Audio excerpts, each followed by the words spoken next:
Olha só, vamos começar com uma ideia que pode soar um pouco polêmica. E se o conhecimento gratuito for, na verdade, o mais caro de todos? É sobre isso que a gente vai mergulhar nesta análise para tentar entender por que investir em conhecimento pago pode ser o atalho mais inteligente na jornada para o sucesso. Ok, para começar essa conversa, tem uma pergunta que o trader Fernando da Yamax colocou na mesa e que faz a gente parar para pensar. Será mesmo que gênios como o Steve Jobs ou Bill Gates ficavam comprando cursos? Isso mexe um pouco com a ideia que muita gente tem sobre como o sucesso é construído, né? E olha, a resposta para isso talvez não seja tão óbvia. Bom, para a gente desenrolar esse raciocínio, preparamos um roteiro bem claro. Primeiro, vamos analisar essa questão dos gênios. Depois, a gente fala sobre o mito da originalidade. Daí, entramos no preço do que é grátis, passamos para a ideia de investimento em vez de custo e, por fim, chegamos naquele que seria o ativo mais valioso de todos. Então, vamos lá, começando pela tal questão dos gênios.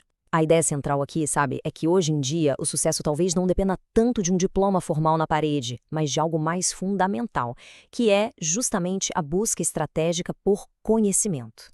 E essa busca por conhecimento nos leva direto para o nosso segundo ponto, o famoso mito da originalidade. Sabe aquela imagem do inventor que tem uma ideia genial do mais absoluto nada? Pois é, a realidade parece ser um pouco diferente. As grandes inovações, na verdade, são construídas em cima de ideias que já existiam. É exatamente isso que essa frase quer dizer. O ponto aqui é muito forte. Inovação não é um passe de mágica, é um método. Os grandes nomes que a gente admira não tiraram tudo do zero. A grande sacada foi dominar a arte de copiar, combinar e, o mais importante de tudo, aprimorar. E esse processo pode ser dividido basicamente nesses 3 passos. Primeiro, encontrar uma ideia que já existe. Segundo, adquirir o máximo de conhecimento sobre ela. E terceiro, que é o pulo do gato, aprimorar essa ideia. Percebe? Não é uma inspiração divina, é um método, é um processo de aprendizado e aplicação. Vamos pegar um exemplo bem famoso: Bill Gates e a Microsoft. O mouse, que foi fundamental para o sucesso do Windows, não foi uma invenção deles. Foi um conceito, uma tecnologia, que eles foram lá e compraram. Eles pagaram por aquele conhecimento e construíram um império em cima dele. O padrão se repete. Olha o caso do Mark Zuckerberg. A ideia de uma rede social para conectar estudantes de uma universidade já existia. A genialidade foi pegar esse conceito, investir para desenvolver e, claro, escalar isso para o mundo inteiro. Certo. Se adquirir conhecimento que já existe é o caminho, qual é a forma mais eficaz de fazer isso? É aqui que a gente entra no terceiro tópico, o preço do grátis. Vamos comparar as duas principais abordagens de aprendizado. E a diferença fica bem clara, né? De um lado, o aprendizado gratuito. Geralmente ele é todo picado, cheio de distrações e acaba sendo ineficiente. A gente fica pulando de um conteúdo para o outro sem um rumo. Do outro lado, o aprendizado pago, que tende a ser estruturado, focado e estratégico. É como ter um mapa, em vez de andar perdido num labirinto. E tem um ponto aqui que é muito bom. Mesmo nessas plataformas ditas gratuitas, sempre existe um preço a ser pago. E esse preço é o nosso foco, a nossa atenção.